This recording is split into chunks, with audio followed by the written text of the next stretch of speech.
There are certain guitar riffs I think everybody should learn. This is one of them.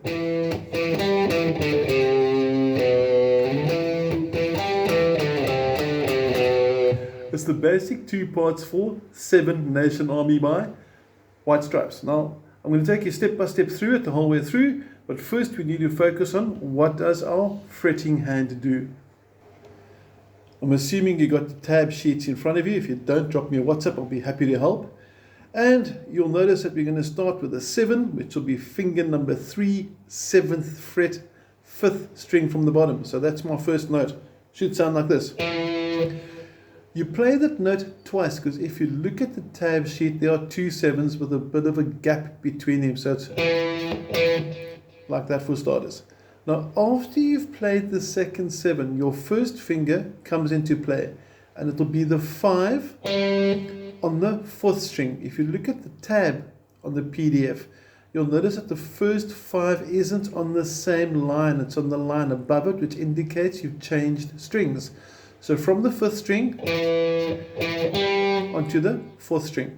And you'll notice also for the beginning, I'm only using fingers 3 for the 7th fret, finger 1 for the 5th fret for starters. After you've played the 5, you come back to the 7, and the next 5 is on the 5th string this time. So you're only playing that string once. After that, everything else finds itself on the 5th string. So slow motion now, 7, 7, cross to the 4th string, fret 5, back to the 7, and onto the 5 on the 5th string. And if I count it, 1, 2, 3, 4, and after that, we've got no choice. We need to get down to fret number 3.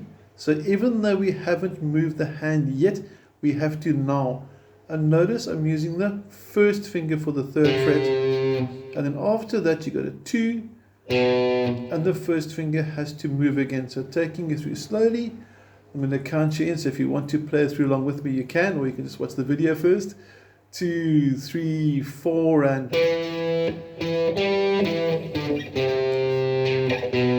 going to try and angle the guitar a bit further forwards, get a bit of a top view. 2, 3, 4, and you'll notice that the move from the 5 to the 3, my hand doesn't change shapes. There's none of this or like that or any strange things. You're simply moving the hand as a complete unit across the fretboard. Now, in the beginning, when he sings "We Gotta Fight 'Em Off," you simply play this riff over and over again. So you're going to go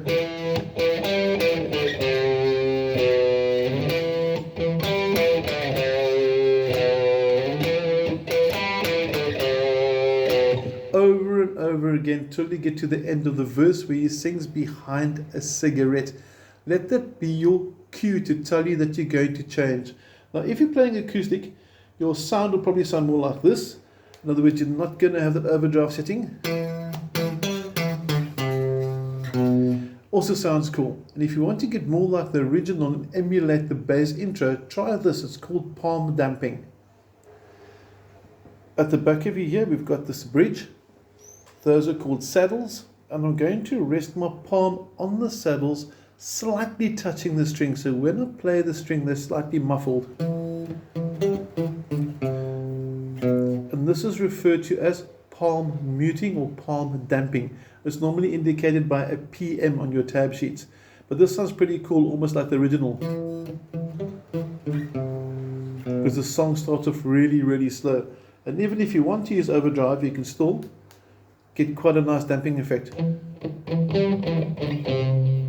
as you go louder. But enough of that now, you've got the first basic riff. Now after that, you're going to have a G and an A chord. Let's start with the G. I'm going to show you the G chord. Again, this is a really nice song for first time players. Get you into reading tab, get you the 2 basic chords, G and A for starters. And finger 1 must go fret number 2, string 5, middle finger number 2 goes to the 3rd fret right on top 6th string, and then ring finger, also 3rd fret, right at the bottom. And that's your G. One more time, first finger, second finger, third finger, and it should sound like this. Now, some of you that have been playing for some time, you can also play G like that, and the difference is fingers 3 and 4 are included with the chord this time. They both sound pretty cool. And the strumming for this part is super easy. You simply just strum down. So you start with a count 1, 2, 3, 4, and simple like that. Then you change to an A chord, which I'll show you shortly. And that's basically the only 2 chords through the whole song. Now, let me just show you the A chord as well quick. Finger 1, fret number 2, 4th string from the bottom. Remember, we always count from the bottom, 4th string. Middle finger 2 is on the 3rd, and the ring finger number 3 all squeeze into fret number 2, which I find a bit of a cramp, but this is still, surprisingly enough, the most popular way of playing A. Over the years, I've sort of swapped fingers 1 and 2 around, so put my finger 2 to the top and 1 to the bottom. I find this works a lot easier for my little fat fingers, but this is still surprisingly the most generally used, but you can swap over if you want to. The only difference when you play the G and the A is that when you play G, you strum all 6 strings.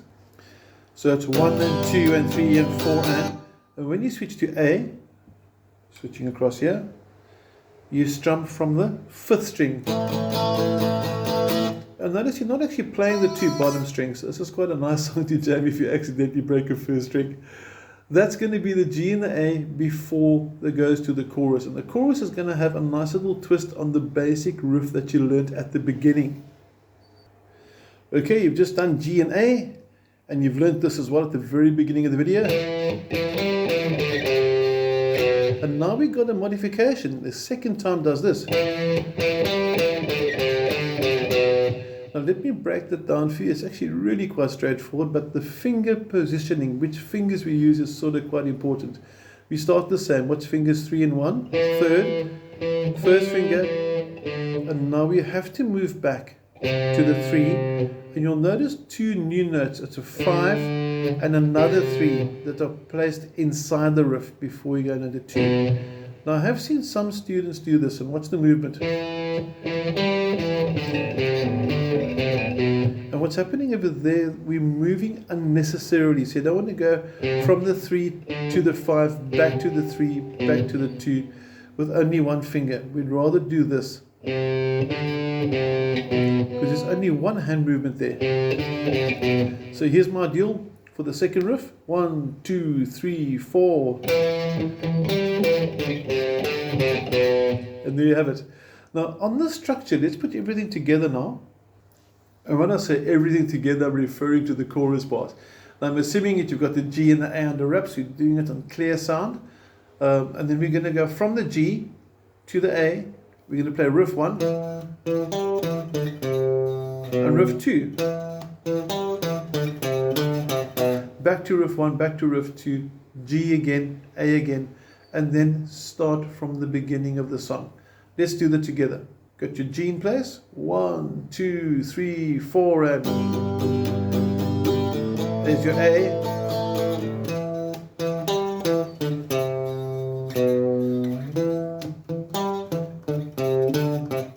And again, the first part. Second part once more. Back to G.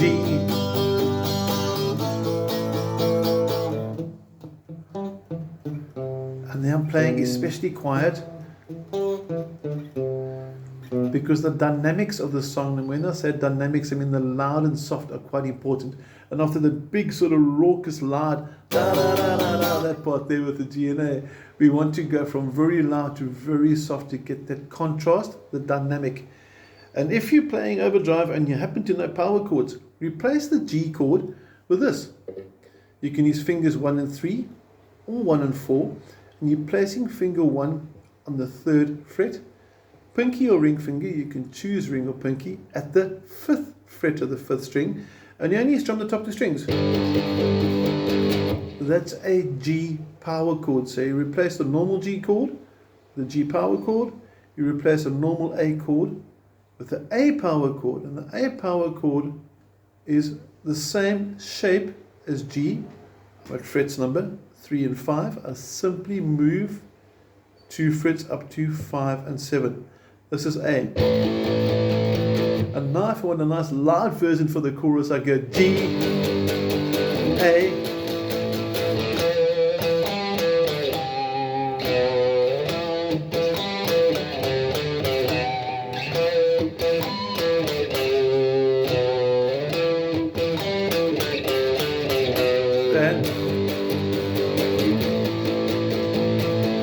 and you go back to clear. And you can hear the whole sort of anti-climax after that very loud overdriven part. That is dynamics. Well, you got all the parts to play Seven Nation Army. There is a solo part. I'm not putting that in right now. That's a separate study for another day. But you got all the basic tools to play a really cool song. If you've got any questions, you have my WhatsApp details or message me. Otherwise, have a very cool day. Thank you.